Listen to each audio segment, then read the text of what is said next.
Welcome to the second edition of our Mental Health and Thriving series. I'd like to welcome back tonight Dr Daniela DeFazio, who's here tonight to talk about the tips and tools we need to support our mental health. And I'm so excited to talk to her tonight because I really need some tips and tools after the last couple of weeks we've had in lockdown. So thank you again for joining us this evening. Thank you so much for having me again. How have you been managing in stage 4? Yeah, I think that's certainly presented another challenge for us, hasn't it? You know, it's I think that the hardest thing is certainly the uncertainty around it, you know, kind of not having any real answers about what this is going to look like and what the world is going to look like after we start transitioning back. So I think along with a lot of other people, I'm definitely feeling the fatigue of it all, actually. So I think that's the flavour at the moment is that people are really just getting fairly tired of, you know, the monotony of day to day. There's obviously more challenges compared to the first lockdown that we had. So I'm definitely with a lot of other people in feeling that fatigue setting in. What about yourself? Yeah, I'm glad you mentioned that because I've noticed the last 2 weeks I've definitely been having a quick nap after work before I transition to foundational studies because I've just been so tired. So I'm really glad that you've mentioned that as well because, and I think especially even though the weather's getting nicer, the wind's been so horrible in Melbourne, it's not encouraging to get out. So you're constantly inside all the time. Yeah, 100%. And I think all of those factors play into it, doesn't it? You know, like you only need a couple of things to sort of come together to make it feel like it's just that little bit more unbearable at times. So yeah, hopefully some good news when Dan Andrews has a chat to us on the weekend. Hopefully. At least something. And last time we caught up, we spoke about the 5 different strategies around eating well, moving, gratitude. And so this month we're talking about some of the other tools that you might be able to use. So what is something that I try to meditate every day, and I'm really not sticking to that daily at the moment, but what are some other tools that people might be able to use to help them, especially during this time? Yeah, well, I think meditation and mindfulness is a really interesting topic for us to have a chat about actually as a psychological tool because it's definitely grown in popularity over recent years in terms of the research, but I think also in terms of the way people are talking about it. And so we sort of think of it as a way to reduce stress, increase that sense of positivity and really increase our quality of life. And this is exactly what the research is showing around mindfulness. And so a lot of people ask, you know, what is it? And there's so many different definitions around it. And I think one of the biggest misconceptions around mindfulness is that it's meant to make us feel calm and relaxed and that's why we're supposed to do it. You know, that can certainly be a byproduct of practicing these sorts of skills. But in fact, the definition of mindfulness is really about maintaining our moment-to-moment awareness, really, and being present. So awareness of our thoughts, of our physical sensations, of what we're feeling, of the environment around us. So really, it's about connecting to all of those sorts of things. So part of extending that is actually just being able to acknowledge whatever is going on for us in any given moment without judging it. So, oh gosh, I shouldn't be thinking this, or I wish I wasn't feeling that. I shouldn't be feeling like this. So it really comes down to being present, which plays into this quite a bit. And what we tend to find is that we spend a lot of time either thinking too far ahead or dwelling on things that have already happened. So we're kind of missing out on what's actually happening right now. So, you know, usually when I talk about that concept of going, we're thinking a lot of the time about the what ifs. I think this year that has been true more than any other time for most of us. You know, there's what's this going to look like? What's going to happen next week? What's my life going to be like? What does COVID mean for all of us? So all of this thinking ahead, that often makes us feel quite anxious because we're spending a lot of time worrying about things that haven't even happened yet and things that may or may not even happen. So what it's basically doing is distracting us from the here and now. And then we also spend a lot of time dwelling or thinking about things that have already happened. That can actually make us feel quite flat. So this ability to kind of bring our attention back to when we've been distracted by too much thinking ahead or too much thinking behind, is really strengthening this mental muscle, I guess, of attention and focusing. And what it does is it sort of helps us recognize these feelings as they come and go, rather than actually being sort of swept up in them and caught up in them. And so what research tends to find is that when we're present, we're actually feeling quite happy, because it's what our mind wanders to that actually makes us feel quite distressed and unsettled. So, you know, I can certainly talk to that from experience, and particularly when COVID first hit, you know, all of the anxiety and the uncertainty was just, you know, creating these waves of anxiety, you know, because there was no control over what was potentially happening. So being able to use strategies to bring your attention back to, okay, right now in this moment, there's actually nothing threatening me. So, you know, I guess I'm interested to hear from you about how that also kind of plays into your life in terms of you talking about meditating as well. How do you go with kind of bringing your mind back when it's being distracted? Because it's quite tricky. It's not an easy thing to be able to get immediately. No, and I find that, especially at the moment, it's a lot harder to try and practice it. I don't know if you've seen there's a little cartoon of the brain doing weights, and it's symbolizes mindfulness and how we're building up the muscle of the brain to practice it, which I thought was a really good visualization. But I found that when things are going really well, I tend to do it every night. But then because I've been so tired, then I forget to do it. So I do try to at least do it after personal training, to just kind of center myself before the day starts. But I like to do it at night before I go to bed, because I find it helps me sleep a lot better, and it kind of settles my brain and tries to stop it thinking of all the different things it's got to do the next day, which I find is really helpful. And usually that's sort of a really great way to carve out time, I think, because usually if we try to implement it during the day, well, the day just keeps rolling on, and it makes it really hard to set that time aside. Whereas you know, starting with trying to do it at least before bed is a really great way to start implementing it. And I love what you said about this, you know, this image of the brain kind of lifting weights, because in fact, the science around mindfulness is really profound and really consistent in terms of what it does to change our brain.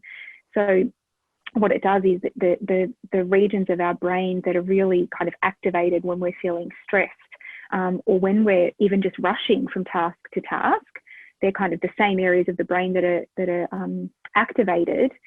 Mindfulness actually helps those parts of the brain shrink and start to calm down. And what it also does is then thickens the front parts of our brain, which are the parts of the brain that we need for problem solving and decision making and reasoning and making good judgments. So it's a really quite an important skill. So rather than focusing on, what does this actually feel like in the moment? I'm not actually getting anything necessarily out of it right now.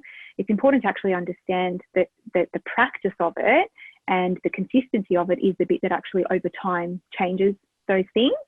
And in terms of setting it up as a practice, you know, what you were talking about in terms of tying it into something that you're already doing, so after your personal training session or before you go to bed, is a really good way to do it.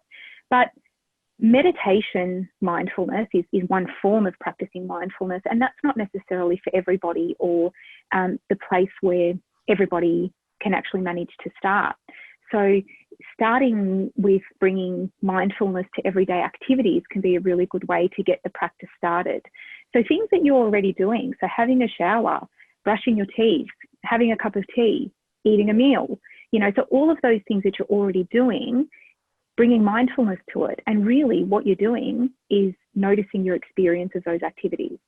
So, you know, for example, I've got a cup of tea here. So if I'm drinking my cup of tea mindfully, which is, you know, I'm kind of putting my hands on it.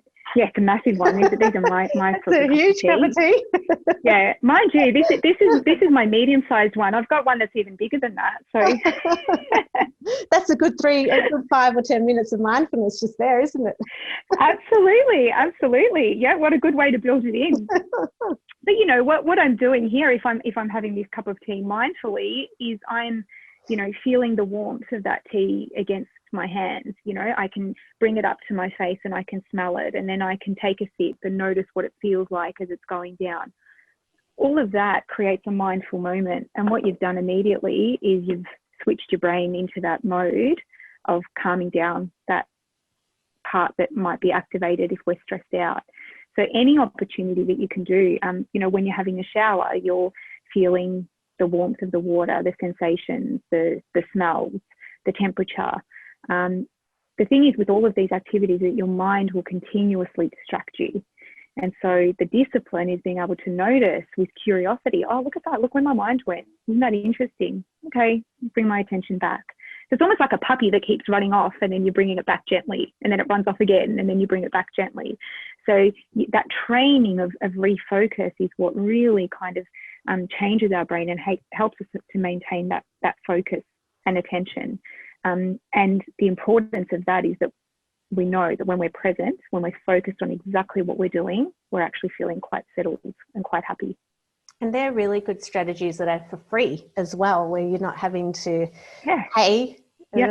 I mean, a lot of the apps I use, some of them are free and some of them you pay for, but just, you know, there's simple things that you could work into your day without even spending much time thinking about needing to do it. Yeah, exactly right. And what it also does is it builds mindfulness into a lifestyle rather than just a practice that you're sitting and doing once or a couple of times a day, you know. So in terms of talking about the accessibility of it, your breath, you know, you'll notice that so much of the mindfulness and meditation practices are focusing on breathing. Your breath is with you all the time. So it's a really great anchor to the present moment, and a really great way to bring mindfulness into your day immediately.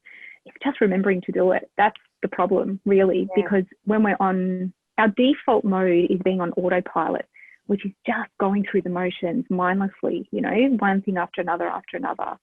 So remembering to kind of put these breaks into your day is the bit that becomes tricky. So, you know, again, I love what you said about tying it into something that you already do.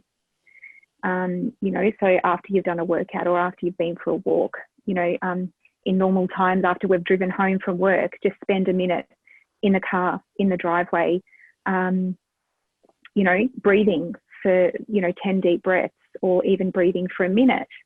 I think a really great way to be able to do it now while we're sort of working from home and we're sometimes, you know, like you mentioned earlier, back to back with meetings today, you know, is just taking that time in between each meeting to spend a minute just focusing on your breathing for a little bit, or having a couple of mindful sips of water, you know, anything at all. And it doesn't have to take long, because I think the thing with this is that one of the barriers is that people say, I don't have time to do it. And so again, you know, building it into something that you're already doing is really important. So, you know, for me, one of the ways that I do it in between my client work, you know, when I'm seeing people back to back, is just spending a couple of minutes just literally sitting at my desk, pushing myself up straight, pushing my feet into the floor, kind of feeling my bum on my chair, you know, my feet in my shoes. So really focusing on your physical sensations, you know, taking a couple of deep breaths, and you're present immediately. It's almost like you've just dropped into that space. So if you think about it in those terms, in ways that you can do really simply, then it does make it much easier to be able to build into your day. And then you've got these more meditative practices, you know, that like you said with the apps. I think, you know, one of the great ones at the moment is the Smiling Mind app, which is, I think I might have mentioned it last time we chatted, which is a free app. And there's so many different ways to be able to practice mindfulness in that. There's great ones to do as a family, great ones to do with young children, with older children. There's ones in there for healthcare workers.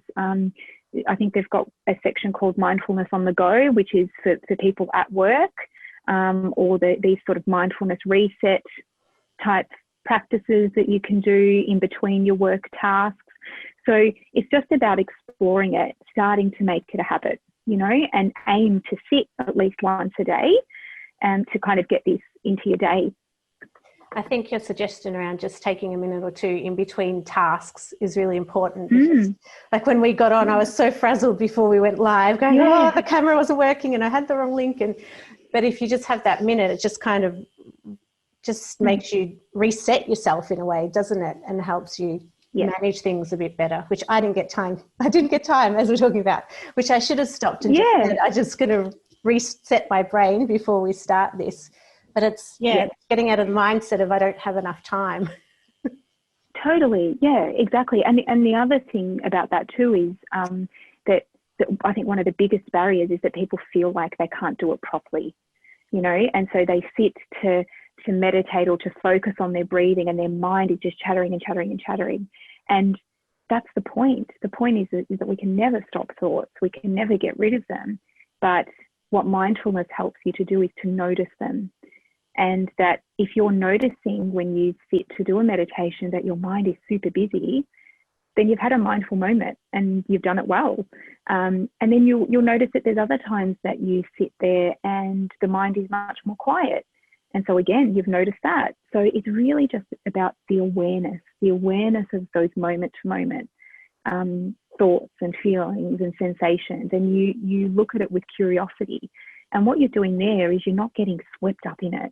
So when we're not getting swept up in the thoughts, swept up in the feelings, we can just look at them and notice that they actually pass as well. So they don't last for as long as we feel like they do. And we can actually choose how we react to them. So we don't necessarily have control over, you know, the thoughts and the feelings that show up for us. And sometimes they're uncomfortable and sometimes they're pleasant. But if they're distracting us from that moment, then we've got to learn to watch them, to notice them, and then they just kind of move on their way. And that's what mindfulness is really teaching us to do, is to react to those things a little bit differently so we don't get caught up in them.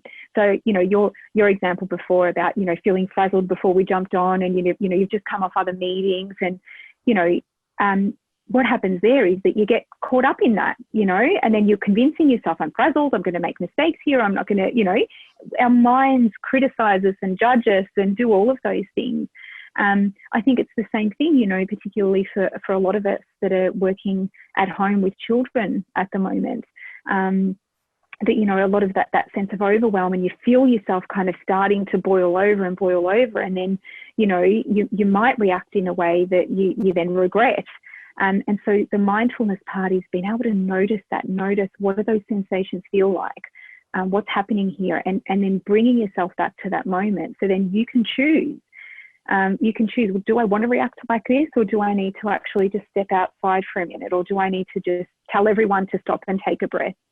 So mindfulness becomes a really important part of being able to choose your behavior, which I think is really important too, because then if you're just on autopilot, you're just reacting constantly, and often that creates more of a story in our minds about what we can and can't do. Yeah, it's really about trying to be more proactive in what we do every day, isn't it? And I think some people might wonder why we're doing this series and not talking about dyslexia, but I think it's so important because people with dyslexia especially face that higher anxiety and poor self-esteem and stress about, are they going to make a mistake or do something wrong? And so I think these tips will be really helpful in, you know, supporting us in how do we want to respond or behave when we start to feel like that, and is it just, you know, building up that, practicing those strategies to help us just stop in the moment and go, actually, no, I do have this, or actually, no, it's okay to ask for help right now. And it's really important, you know, that we try to take ownership of our behaviours when we can. Yeah, absolutely. And that's a really good point, you know, is that we all have those critical minds, you know, the judgmental mind that tells us we're going to make a mistake, or we're going to get something wrong, or we're not doing this properly, and we're failing at everything. And, you know, all of those sorts of things. The mind is naturally geared towards this negative bias. It's always looking for the threats, you know, so that this is why it's much easier for us and for our brains to be on this stress response, because it's conditioned to do that. So we can never actually get rid of those critical thoughts or those worrying thoughts, but we can choose what we do with them. So, you know, if you know, you're talking about somebody with dyslexia, you know, worried about making a mistake or asking for help, it's very easy to get caught up in those thoughts and then react to those and say, yep, I'm not going to try because I'm going to get it wrong, or I'm not going to ask for help because I'll look silly. So the problem is that we believe those thoughts, we buy into them. Whereas being able to look at those thoughts and go, oh, look what my mind just told me. Isn't that an interesting thought? It's pulling me back into this mindset again. But you know what? Come along with me, thought, and I'm going to ask for help because I know that this is important. Or come along with me and we're going to try this together, you know? So you kind of start to become curious and aware of what the stories that your mind tells you, and you bring them along with you instead of buying into them, instead of being convinced by them, you know? So it's a really nice strategy to be able to just stop the struggle with them, because often it's the struggle with those thoughts that becomes problematic too. And this is in relation to so many areas of our lives, you know, where we have this critical judgmental mind because it's trying to keep us safe. It's saying, don't do that. That's a threat, you know, so don't go near it. It's better to just avoid. So what usually happens there is that it's taking us further away from actually what's important to us. So this is where mindfulness helps us to notice that and then change our direction, change our behaviour. Well, they are wonderful strategies. I can't believe we've already been talking for half an hour. My goodness, that has gone quick. I could talk forever. Yeah, it is a favourite topic of mine. And that last, your last comment about, you know, saying to your thoughts, come along with me, we're going to try that. That's really reinforcing for me as I'm about to launch my book in a few weeks and sat in bed Saturday crying, going, this is terrible. What am I doing? I'm a dyslexic person trying to put out a book. I'm crazy. So I need to take my thoughts along with me and go, well, too bad now. We're in too deep. We're doing it. Yeah, we're in it together. We're in it together. So I think that's a lovely message to end on. We've got a couple of guests tonight. Chrissy, did you want to ask Danielle any questions before we sign off? And I'll just check if there's any comments coming through Facebook.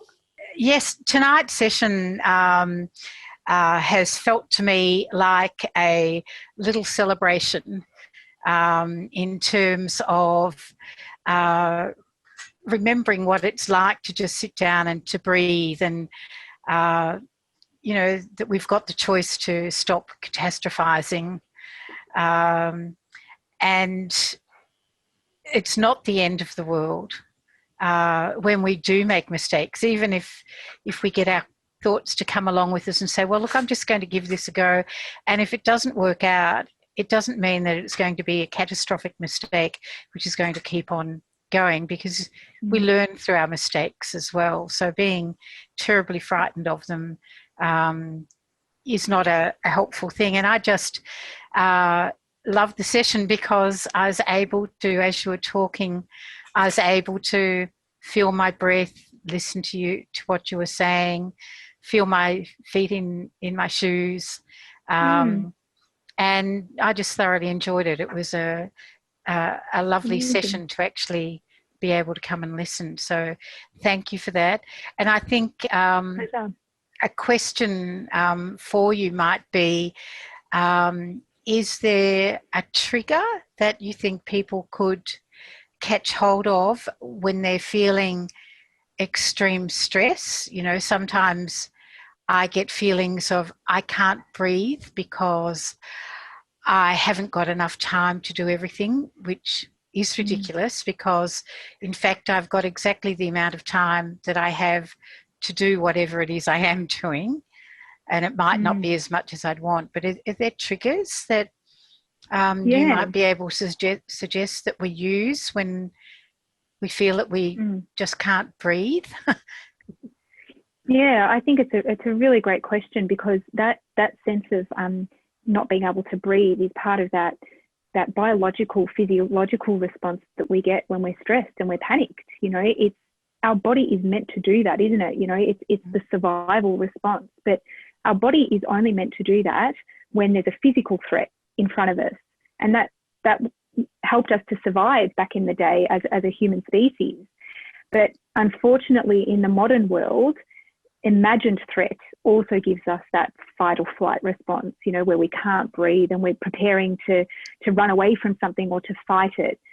So, you know, I haven't got enough time to get this done, or I've got this really important meeting tomorrow, or, you know, I've got a book coming out soon, you know, all of those sorts of things. They're imagined threats. They're things that your brain is saying, don't do that because this is scary and this might not mean that you'll survive through it, or this is a threat to you. So that our brain, our mind and our thoughts tell us that, and then our body follows.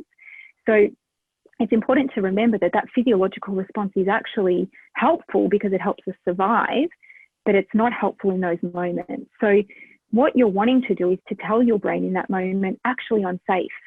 And so this is why focusing on our breath is actually really important, because what you notice is exactly what you said, is that shortness of breath, or feeling like you can't breathe, or your breath's stuck. And sometimes we actually hold our breath as well without realizing it. And so a really great way to be able to do that is to focus on elongating your out breath, because when you elongate your out breath, you're telling your brain that you're safe. So it's activating the other part of our nervous system that's more about rest and digesting. So a really great technique there is to breathe in for 4 counts, hold for 4 counts, and then breathe out for 8 counts.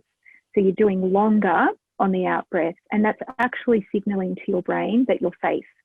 So this is why breathing is such an important tool when we're feeling anxious, because it's actually doing something physiological and something to our brain to tell us that we're actually safe. So, what do we tell someone as soon as they're distressed? We just say, just take a breath, calm down, and there's a reason that we say that, because it actually does work, So definitely noticing what are the sensations that you get in your body when you're starting to feel a little bit unsettled or a little bit anxious and panicky. And usually it is that breathing, feeling tight around the chest, or sick in the stomach, that often people talk about the knots in the stomach. So, even putting your hands across your chest and taking a couple of deep breaths, or putting your hands on your belly and taking a couple of deep breaths. All of those are signaling to your brain that you're safe, and it helps calm that stress response down and activates this part of our brain, which actually says, you're okay, you're safe. This is how we get through this right now. Yep, you do have enough time. You do this first and then you do that. When we're on that stress response, our brain's just not thinking, because it's not connecting. So we need to be able to calm that down first, and doing that with the breath is a really simple way of doing it. Yeah. And that's Chrissy. Thank you so much for that, Daniela. It's, very good. So when I feel myself just feeling like I can't breathe, that'll be my trigger to say, well, you can breathe. Breathe out longer, breathe out 4, breathe out 8, breathe in 4. I really appreciate that advice. Bring your attention to it. Yeah.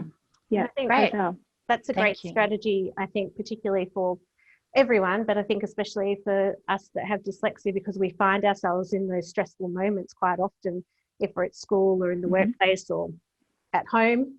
So I think, giving us those strategies around just remembering to breathe and to just take a moment, that will help us make us feel better, is a great strategy. So thank you so much. Thank you again for coming on the show tonight. It's been wonderful to have you, and I'm so excited that we started this series. I think it's just so important to be talking about being stuck in COVID, but also, other things that can impact us day to day, whether you're dyslexic or not dyslexic. We've had a great turnout tonight, which is wonderful. So we look forward to talking to you again. Is there anything else you'd like to say before we sign off? No, I think just try and get started. Get started in a really simple way. Start with things that you're already doing every day. So brush your teeth mindfully tomorrow morning, have your coffee mindfully, eat a mindful meal, and just start there and see how you go. Well, I'm definitely going to be doing my mindfulness tonight before I go to sleep. It's just reinforced how important it is. And for those that are listening or watching, don't forget tomorrow we've got our next episode of Mental Health and Wellbeing. We're actually talking about dyslexia and relationships with Jane Kozak. I think I've said her surname wrong, but she's actually from New Zealand, and she's done a lot of research into intimate relationships and dyslexia. So this is building on our mental health and thriving series. So for those of you who can make it, it's 1:00 tomorrow through Facebook Live. Thank you again, Danielle. I look forward to talking to you or your team next month. And thank you everyone that's joined us tonight. Have a wonderful evening. Thanks, Chrissy. And don't forget to breathe. Yes, Absolutely. Have a great evening. Bye, nice everyone. to see you.